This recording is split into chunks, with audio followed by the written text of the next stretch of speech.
Hello, everyone. My name is Monica Kretschmer, and I'm the founder and CEO of the Universal Women's Network, Woman of Inspiration Awards, and this is the Woman of Inspiration podcast, where we're speaking with women who lead, inspire, and motivate. Now, these are women who are trailblazers in their industry, ignore the naysayers, and inspire others to dream big.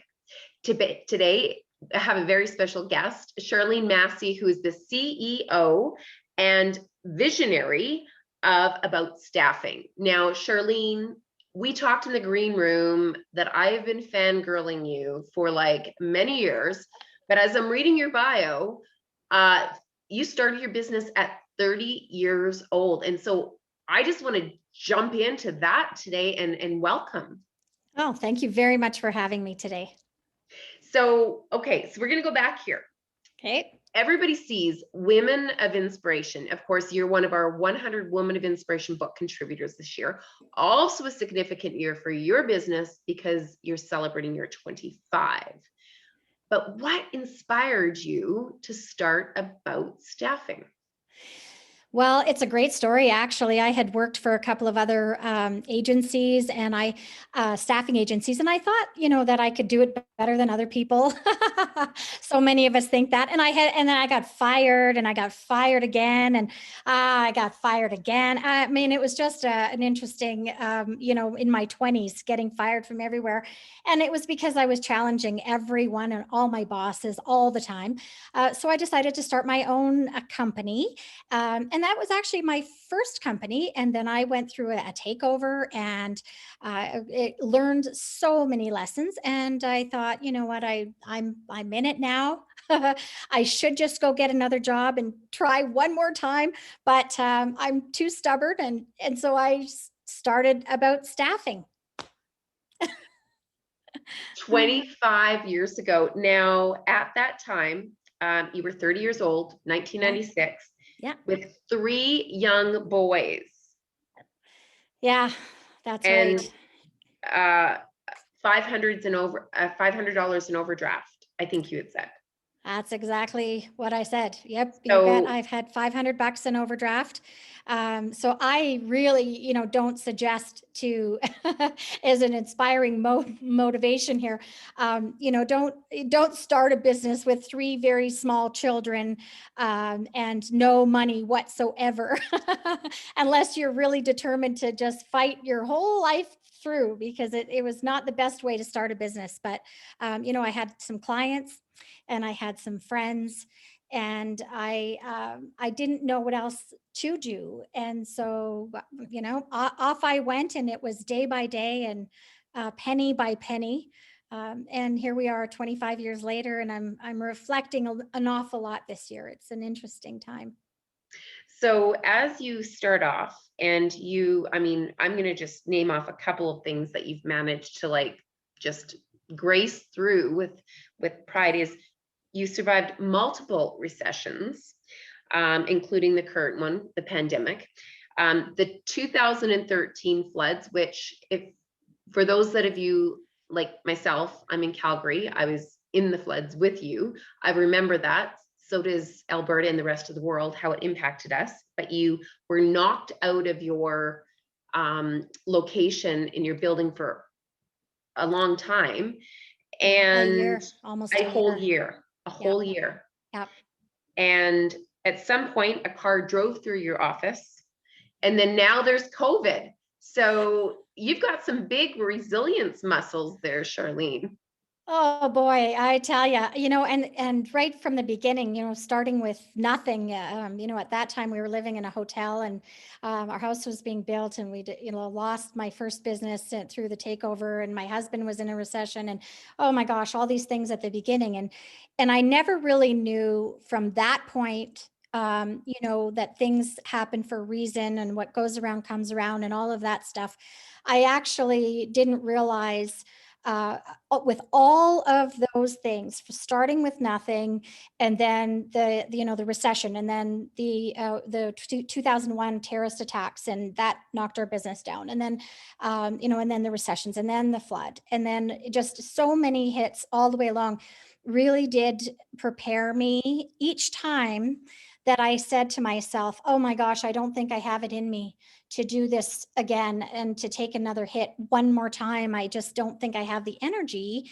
It actually just prepared me for the next event and hit. Mm. And then I knew I could get through it. And then I knew I could get through it. And here we are today, in this world pandemic. And so many, so many businesses have had such a rough go, and it's not easy. But for me, I feel like my whole life has been preparing me for finding success through this one. I know I'm going to survive this one. And that's amazing to even believe that right from the get-go, that last March, I thought, oh, it's one more thing. Been through so many similar things. I could do it again. So it's been an interesting ride. So you switch that switch, you flick the switch and automatically go into what mode when you see like a curveball coming?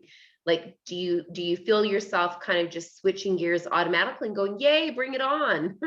Or, like, bring it on, I got you. Like, what is that mindset that you adopt? Yeah, it's really more like, okay, well, it is another hit, but nothing's going to take us down now. I mean, Mhm. it's not going to take, this one's not going to take me down. So I can make fast decisions. I always feel that I wish I could make even faster decisions. Mhm. But each event and each hit, I make faster decisions. And so I know that I do my very best to keep my team motivated and positive and healthy. And if I can just do that and make fast decisions, if I have to change direction, I'll change direction. If I make a wrong decision and I need to switch it up very quickly, I will switch it up and will go that route, try something new, try something different. But this one's not taking me down. I love that. And I think that's really important for those that are listening or those that are watching today. They can relate to that. It's like in that moment, you can either sit back and pretend it's not happening, or you can roll up your sleeves and say, let's get on with it. And it's almost like, remember those, in the airline world, which is, and I know I'm going to ask you something about that, but in the airline world, which I have some experience in, there's all of these, disaster recovery training that you go through annually. I mean, for the, just in case something would happen, in these mock exercises. So it's almost like we as business owners have to have our own mock recovery checklist to pull out of the closet, to just kind of go through to mentally prepare ourselves for these moments. Like, it feels something like you've got one already worked out. Now you just got to put it on paper. Yeah, you're right. And so, what we actually did learn in the flood was that prior to the flood, I had developed a disaster recovery plan. And that was what we called it then. It was to make sure we knew, should something occur, we can still function. And what happened with the flood when we were knocked out for that year and we were moving around all over the place and working in my house and working in my car. And it was a very interesting time. But I learned that it is not a disaster recovery plan that you need at all. It is a business continuity plan that you need. And so, what we did when we were able, so about a year after the flood, we really worked as a team on what a business recovery looks like, rather than a business continuity looks like, rather than a disaster recovery. And so we've got an entire document that we built that is much more extensive, actually, because the whole idea of an issue or a challenge is that you can continue to operate the business. It isn't really that you're going to ever recover, because if you don't continue, you're not going to recover. You have to start something new. So really, it's how do you just continue every day? And every single day you take another step and you get up and you do it again. And so that's really the big lesson of 2013, was the business continuity plan.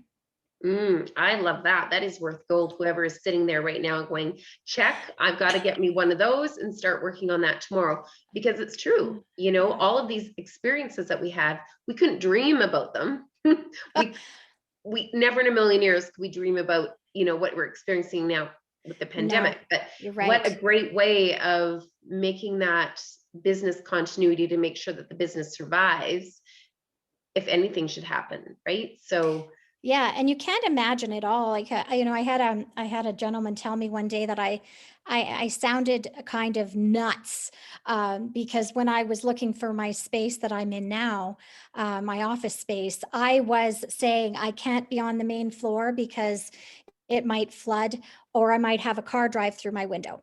I can't be I need to be on the top floor so that if there's a flood upstairs, which also happened in my other office, that the ceiling isn't going to cave in from someone upstairs. And I wanted to make sure that I was between two taller buildings, just in case, an airplane decides to fly through the building. And he said, you sound like you're kind of crazy with all of these things that you're planning for, as far as, anything might happen. And I said, well, you need to understand things do happen. And so I am trying to prepare as best I can for, I don't know what's going to happen next, but I'm going to try to prepare as much as I can with a continuity plan. well, I think that makes sense to me. So I don't think you're crazy whatsoever. I think that's part of your visionary Uh, attitude, right? It's just like, let's foresee the future and what we know has happened. Let's plan for that. It makes perfect sense. yeah. Shame on Yeah. him. I know it was kind of funny because I was trying to explain that it actually all does happen. It's not actually made up. Okay. This actually happens. So what I'd love to know about, going through COVID right now and just more recently, with all this business experience that you've had, what is something that you've, as a business, have navigated through over the past 12 months that you're proud of, that wouldn't have been there with, that you couldn't have done before the pandemic because the opportunity might not have been there. So do you have anything that you can share with our listeners about that? Yeah, there's been there's been a couple of things. One of the things that I did was, I had an idea that I thought could be a good idea, but I wasn't sure.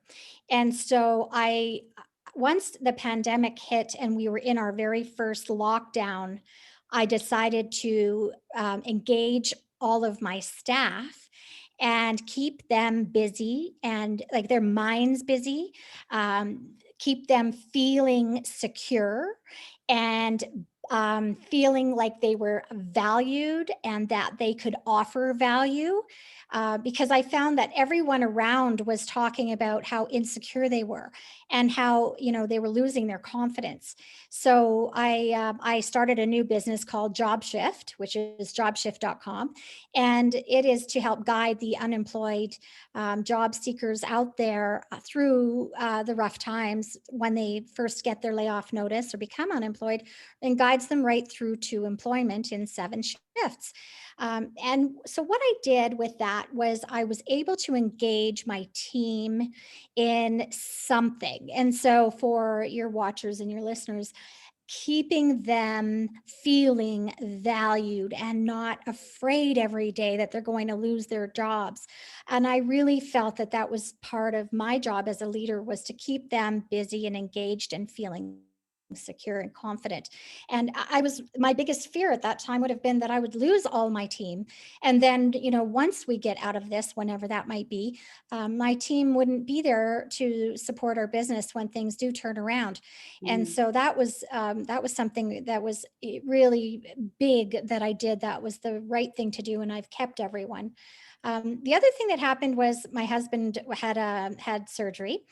He had a double bypass 4 weeks ago, and I'll tell you that one of the things that has now come from all of the other things that have happened in the last, year, because I supported my team. They felt so strong and supportive of me and my business that they said, Charlene, it's okay. Take the time, be home with him. Don't come into the office. Don't worry about it. We've got your back. You've had ours, and now we've got yours. And so I could try to step back from the leadership role as much as I can. My email box is typically full, so as much as possible, to also care for him. And that's because I think my team has felt supported, and they didn't have to worry. I didn't want them to ever worry. If you have to lay off, fine, do it. But don't make people afraid every day of their lives, terrified of losing their jobs. Just, deal with it, or make sure that you're positive and engaging with them. Well, I think that's a really that's probably one of your strengths is your servant leadership, right? To have that support from your team that is saying, I got your back. Like, how cool is that when your team says, yeah, we don't need you.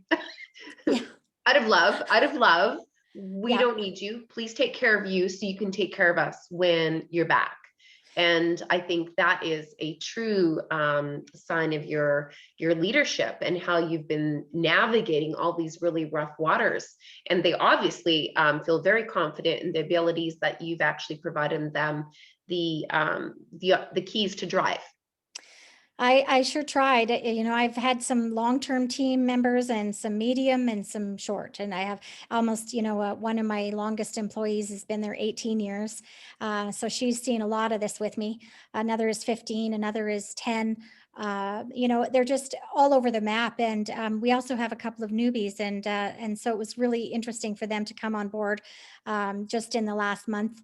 And what both of them, I think, actually started the day I was leaving for to support my husband and all of this. So yeah, it's been a very cool to watch everyone formulate relationships within the team. And I felt very vulnerable at that time. Out of all of the hits I've had, I think, and assuming that COVID would be the biggest one, I would have to say that, my husband's bypass surgery was actually the point in my 25 years that I felt the most vulnerable. And I'm very thankful and very grateful that he's recovering, and that is going very well. But I'm also very grateful that I have a team that's supporting me, and that they didn't have to say, don't worry, we've got this. You take your time that you need to be with him. We'll handle it, and if we can't, we'll phone you. Please don't worry. I mean, that really is the thing that out of 25 years, I think, that was the one that gave me the lump in the throat of, gee, maybe I did okay here, and maybe I've done right by people. In my work term, I've done right by them, and so they're willing and able to do right by me. Well, that was going to be my next question is Oh, what are you most proud of? And it could be that one, or it could be, some other, just success that you've enjoyed in your 25 years. Certainly raising a team and building a team that is strong and confident and capable is certainly something to be proud of. Is there another moment or success that you're really proud of? you know what it is really. It is. I'm going to say this. It sounds so weird, but it is the children, and not just my children. I have the three sons, and I have four little grandsons, all by one son who works with my business. He's inside about staffing as well. And my two out of three sons are working in job shift as well. So it's children everywhere. We have, my three sons, of course, grown and gone, married relationships and responsible human beings. But the four little ones, of course, that I just adore to death. And, after vaccines, I'm hoping to see them and to hug the heck out of them. But it's also all the children that I say we've birthed in about staffing, because we do have primarily women working for me. And then my son, poor guy, he's got he's got surrounded by women. But we have so many children in our company, and over the 25 years, we've probably birthed, I say, ourselves. There's got to be 30 or 40 or more children that we've, supported. And we've supported them purchasing, the mom and dad, or parents, partners, purchasing homes and raising children, and the next whole, generation of humanity. And so I have to say that it is all the children. And today we in fact have, I think we have, in our company, we have one, five, six, we must have 15 children, most of them little, in our company. And so those are a lot of maternity leaves. And they've gone and had children and come back, and gone again and had children and come back.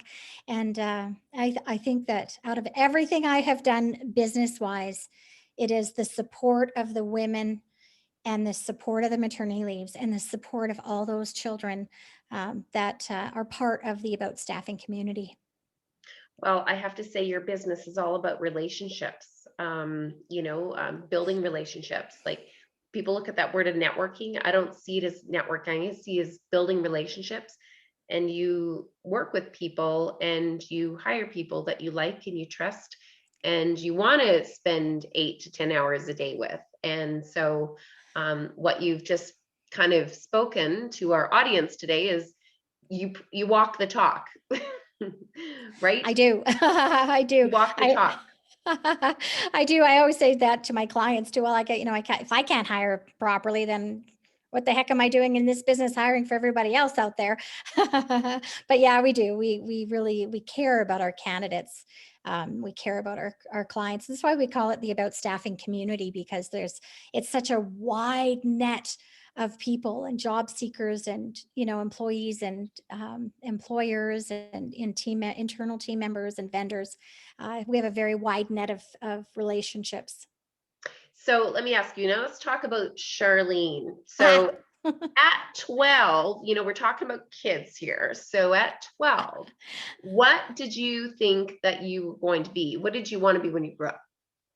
I wanted to be a flight attendant. Good thing I didn't go that route, I guess. I find that my ears get sore when I fly, and I haven't done that in a year and a half. So, but I always thought that would be the funnest job ever. Getting to fly around the world and meet people and serve them. So I guess I kind of am still doing that, but I'm doing it on the ground. Well, when I saw that answer come back, I just had to ask you because, of course, I was a flight attendant for 13 years with WestJet. I started that with them. I say that's when I started my speaking gig at 37,000 feet. And I realized that I loved the microphone. And I had a captive audience. They couldn't go anywhere. And WestJet started the same year I did. Oh, but that's right too. They it was did. 1996. Yes. They started, and the very first year was February 29th, 1996. You are right. Yeah. That's why that number is so significant in my world as well. Yeah, they started just before us. And I remember thinking that, oh, great. I'm competing with WestJet for a business startup. Well, it's great to see both businesses still thriving and still really being resilient through these times, because I do really, really believe that we should be taking each day right now to rest a little bit and to prepare for this explosion of business, because we've been, for the past 14 months, has it been 14 months, we've been, like our activities, everything's been kind of put on hold, and people are going to want to go out. They're going to want to entertain. They're going to live life. And so that means, for business owners out there or any services, I think people got to really think about, how they're going to do their time when people come back and go, I'm here. I really have been thinking about the past 14 months, how I really want to engage your services. I'm ready to do X, Y, Z and prepare for that boom. What do you think? Yeah, I mean, I thought it would be a little sooner, actually. But they keep shutting down and opening up and shutting down and opening up. I mean, the most important thing is that everybody stays safe. But I do feel that it will come back. I think our restaurants are going to boom first. I think that, the any of the fitness facilities are going to also boom. I think after this, hopefully they survive, and then they can thrive, because I do think that is going to happen in our business with hiring. We'll wait and see. We're a leading indicator, and so when we see that there's more hiring, we will know that the economy is on the rise. And so we haven't, we've certainly seen hits, but it is picking up a bit, and we do find that each time the market opens up, we do get flooded with orders for hiring people. Mm. So, I mean, I think that once it's done and we are open for good, then that is just going to roller coaster and be, or not, I guess, yeah, roller coaster be fantastic. Just so busy and fun, I think. Yeah, I'm with you on that. I'm the glass half full girl, and I always believe, okay, prepare now for the busy time, and then everybody's going to be like, I'm so busy. But that will be a good thing to think about, right? Well, we So have to let's turn it talk. around. We have to Yeah. and be nimble again, right? And be really Hmm. able to adapt to being so busy where we're, 14-hour days, right? Yeah. So now what I would like to know is, you're a leader and you have an abundance of energy. You're motivating a team who highly respects you. What do you do for your daily routine to set yourself up for success? I go for a walk. I have a routine that is it's my ritual, and it really hasn't stopped. So I used to spin, and of course when things shut down, I had to switch that back to walking, which I used to do, in the first 10 years of my business, which is fine. But I have my coffee, I watch a little bit of the news, and then I get up, I go for my walk outside, I get fresh air. My limit's about minus 21. I can't do colder than that, but I get up and I go outside and I get some fresh air, and then I will come in and start my day. And regardless of whether it's here or it's in the office, I think, you need sunshine and you need fresh air. And even if it is cold outside, you got to get that air. I think there's a lot of people that are really stuck inside and they're not going Mm, outside at all, mm. because of what they're doing for work, or whatever, maybe living in an apartment. But you've got to take that time. So I definitely start with my coffee, and then I head out. I do wear my earbuds. I listen to music. When I'm walking every day, that gets me ready and clear thinking and pumped up, and I can pretty much handle anything that'll come at me that day when I start my day like that. So what a great tip, because I do find that people are looking for, she's so successful. What does she do? What does she have for breakfast? What do you have for breakfast? Are you a breakfast gal, or do you I skip am. it? Yes, I don't skip breakfast ever. I think I probably have gained a size, so we'll see. But I go back and forth between a smoothie that I make from home, obviously with fruit and a shake, or I have granola milk. I've been drinking quite a bit of milk this last 12 months. But since my husband's been home, he requires me to serve him a porridge, or oatmeal with fresh fruit. And so it's been an interesting 4 weeks, because I have to actually bring him a beautiful tray. And so will I will often make him a beautiful meal, and then I will sit down and eat something or have some too. I don't miss any meals now. No, because you're actually having to caretake for somebody else and make sure they're ready to go at a specific time. So no. Exactly. Well, that was a bonus question. That wasn't really on the whole list here today, but I always get kind of interested, so I just threw that one out. Um, That's okay, so I funny. want to talk about, this is Woman of Inspiration podcast. You're an inspiring woman, but who inspires you? Well, I have a one in particular, I would say is a mentor. I mean, I learn a lot from people when I'm meeting clients every day, and candidates too, people who are looking for work, and they always inspire me, especially when they're looking to make a change in something, or they're, under duress and having to make decisions. So it's really interesting. But I do have one gal, Ann Miner, who is, she started a company called the Dunvegan Group, and she started out as a sales call that I did many, many, many years ago. I think back in early 2000 or something like that, maybe earlier than that. It was a long time ago. And it was the worst sales call I ever did. I have to tell you, it was awful. She was so serious and so intelligent and so calm, and I was late, and she wasn't going to give me a shot at her business at that time. And I'll tell you, I had to beg for her to give me a second chance. And so I begged for a second meeting. I had a second meeting with her. And then I don't know, over the years, I won her business. And then over the years, um, we grew to be very, very good friends. And she is someone I look up to because she's the person who, when I have an issue, I will ask her or tell her what the issue is. And she very calmly and very constructively and conservatively comes out with some sort of wonderful one-liner answer that's brilliant. And I think, why didn't I think of that? Oh my gosh. And it's always something that is just so darn brilliant. And it just keeps me calm. And she's the person who told me also many years ago, when I was having a really rough day at work, that she said, you know what, you need to do whatever you need to do to be positive and energetic for your team, no matter what.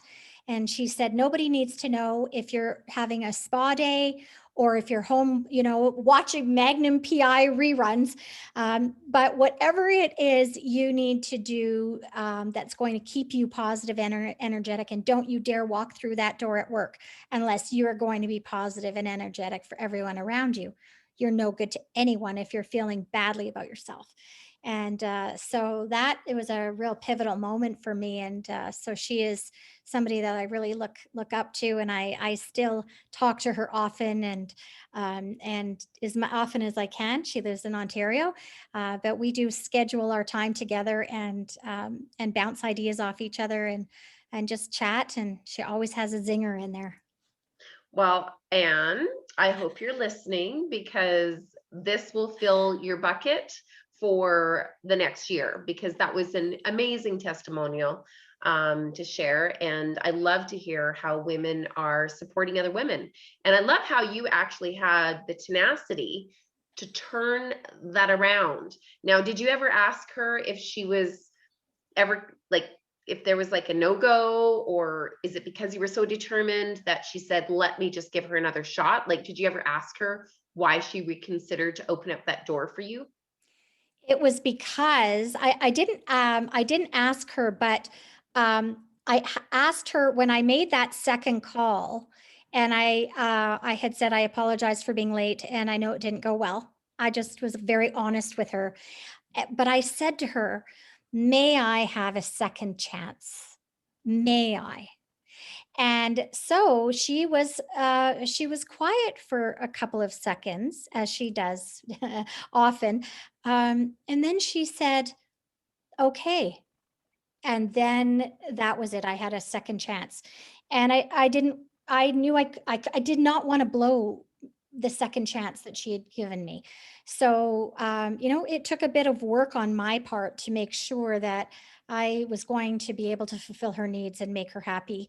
I didn't know then that she would end up being my, very good friend and business mentor, and someone I really look up to often.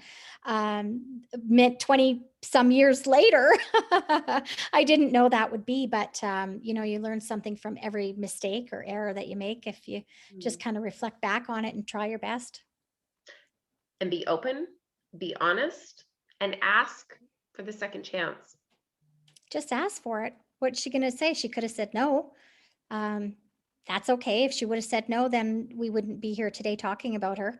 But, also give someone the second chance if they ask you for it. Be open to offering them the same courtesy and say, yes, I'll give you that second chance and see, where it takes you in 25 years from now. Beautiful. I love that. And I think that that sort of speaks to my next question, Sharlene. Why is it so important to support and recognize women? Well, we do so much work and we are relationship driven. And I'm a relationship believer. I think this whole world is run on it, and it could be a heck of a lot better if we had more women leaders. I think, you know what? I really feel that we're undervalued, and it's not fair. Certainly, I've had situations in my past too where it's been very clear that because I was the female, I was worth less, and I didn't like that. But we're the next. We're going to make the world a better place. You We're the mothers, and we're the sisters and the daughters and the aunts and grandmothers and all of that, and we are the matriarchs. And I think that we are the relationship. You think about all these people who say, oh, my mom was the matriarch, or my grandmother was the matriarch and she brought the family together. She brought us together on Sundays, or she kept everyone together. And then it's got to be that way. And I don't think this world would be a much more hostile place if we didn't support women. And I think it needs to be really pushed. I think we're undervalued. Well, we're going to drive change 2021, right? And in a Yay. big way, yes, with our 2021 road show, which you can't miss the semi trucks on the roadways across North America with the faces of all the contributors for the 100 Woman of Inspiration book, yours included. Thank you. So do you remember Calgary, that day when the truck came into town? And of course, we had our masks on, we were social distanced. What was that like, meeting that truck? And when you see the power of these great big trucks, you, I think, sat in the seat. What was that like? Oh, that was so fun, Monica. I had a great time. The women that I got to actually meet out in that parking lot, which was hilarious. But it was so fun because here we pulled into this truck stop, and there were all these truckers and all these trucks, and our truck pulled in, and you could just see this big group of professional women standing around in our little groups and all walking around meeting each other.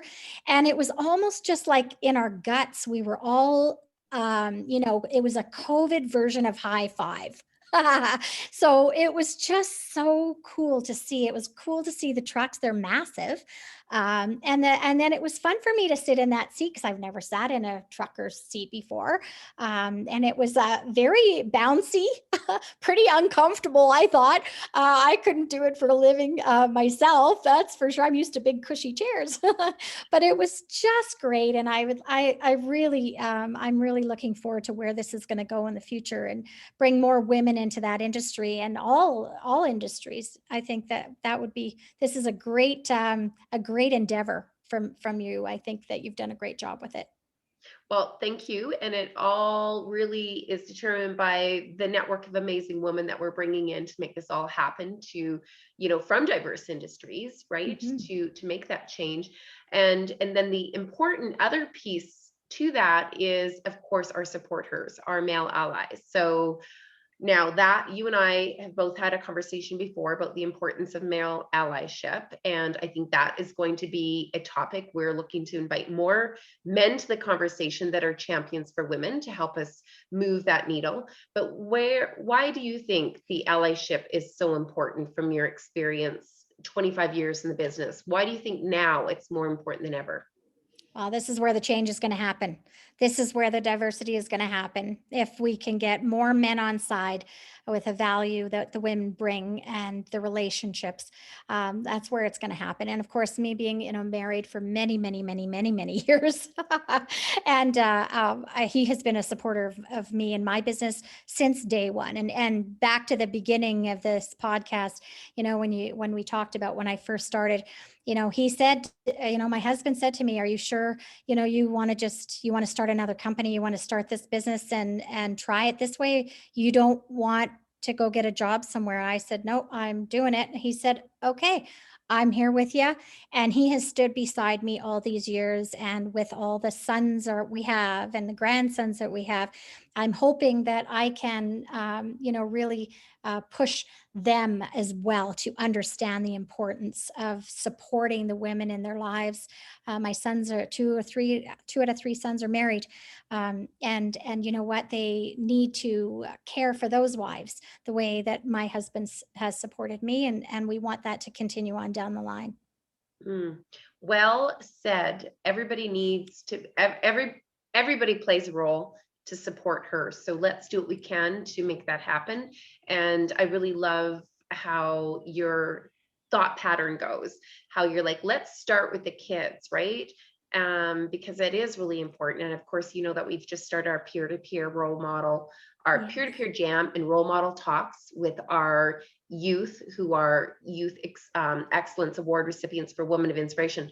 But I also look forward to being able to open up the door and extend that to the boys as well, because outside of hockey and kind of physical sports, there really isn't anything for the boys to get involved in like there is opportunities like we're creating for the girls. So I really do believe that's important to start at that level as well. So yeah, I love love to that. hear Love it. like-minded. That Yeah. is fantastic. I love that. And in our company, we have so many children, that, and I think we have 50% male children and 50% female children. And so, I think that's really important that they are seen as equals as well. And they can have shared views growing up. And have positive male role models to help them along their journey, right? That's So right. I think allyship as a role model is incredibly important. I agree. Yeah. We all need the support. So I know that you've shared so much with us today. I'm super excited for this episode to air. So, I've just got a couple more questions for you, and then Sure. we'll wrap it up. And I just want to sort of, take a moment to, I wanted to ask you a certain question. You had a quote. I wanted you to share your quote that you had submitted, and it resonated with me, and I think it resonated with a lot of leaders. So do you remember that quote that you had shared? Do you mind sharing it with our listeners today? Do you need, Hmm. you I had a don't very, know. you recently enjoyed a speaker at a session that you Oh, that attended, and quote. I loved Oh, the quote, thank and I you. thought I'm going to get her to share that quote. Oh, oh, yes, I totally know what you mean. Yes, it is be the king maker, not the king. I love that quote. That session, Adrian Davies, I think, or Davis, it was a webinar I took, and the webinar was excellent. This speaker was excellent, and some are good and some aren't. He was excellent. But yes, at the end, he said something about be the kingmaker, not the king. Mm, And I absolutely, that is my favorite quote going forward for this year, because to me, that resonated with everyone in my world. And I thought, oh my gosh, if we can all be the kingmakers and mm. stop trying to be the king. Wow, that's so powerful. So yes, thank you for bringing that one up. I really, that one, I think that one should resonate with everyone out there. That's so important. And as we shape and we pave the path for other women to follow in our footsteps, we take our words of wisdom, we take those lived experiences, and we package them up and pay it forward to somebody else, because it will help it. And that's what this Woman of Inspiration podcast is all about. That's what all of the network is all about, is about really lifting others around us. And so before we wrap up, I would like to know your definition of a woman of inspiration. Oh, someone who can make it through the days with compassion, I think would be most crucial, and with empathy. Um, I think that being a good person, um, I think those are the key elements. So I don't think that you have to be the best. I don't think you have to be the biggest and the fastest and the greatest. You just have to be compassionate and empathetic and genuinely be a good person. Well said. And any last words for our listeners today to inspire our next generation of female leaders or help another woman on her journey? Any words of wisdom that you can share from your 25 years as a woman who really is a trailblazer, Sharlene? Like, I think I'm in awe of all that you've accomplished at a time when there weren't many female entrepreneurs. Oh, So thank you very much, Monica. You're doing great things too. So I really appreciate what you're doing for all of us women out there and our supporters as well. I think it's awesome. Just that, stuff happens, and that if you have an idea or a plan, or, go for it, do it, try it, and ask for help, and ask for help from other people around you that are going to, support you in your whatever it is that you choose to do. And don't let those hits and those punches and dings knock you down forever. They can knock you down for the day. And then get up the next day and start over, do it again, and don't let it hit you, because you just never know. Maybe it's just building up your character for your future endeavors, or maybe your future 25 years in business. well, beautifully said. I want to say again, congratulations on your 25 years. I see many more years ahead, especially with that new business that you're starting. And I really Thank you. appreciate the opportunity, taking time today from caring for your support her, well, to have the interview. And, this marks a really important time in history for women to drive change. And I'm just so honored that you're in our network and you're part of our community, and couldn't speak more praise for you and the work that you're doing, that you continue to do to inspire women. So Thank you. Sharlene, how, if any of their listeners want to get a hold of you about staffing, learn more about the work that you're doing, they have a business, they need to recruit people, you're the expert they're going to turn to, just want to reach out to you, how are they best to do that? Yeah, absolutely. Aboutstaffing.com. Everything's listed there. They can also check out jobshift.com. That's our new startup. Our phone numbers are all listed. We still answer the phones in person. So you can phone and reach me anytime. Somebody will transfer the call to me, even if I'm at home with my husband, still picking up the call. So you bet you can give me a call or check us out online. Awesome. And I think if they send you a LinkedIn, are you a Yeah. LinkedIn checking messages? Oh, Just say, yeah. I heard your podcast, loved the podcast, and then you'll be able to accept that response right away. Might be a little easier as well. Yeah. But lots of ways. You're very approachable, you're very humble, and what a great leader. Thank you Thank so you. much, Sharlene. I look forward to the 2021 roadshow with you, and let's just, keep driving change. Thank you so much, Monica. I really loved it. Thanks, Sharlene.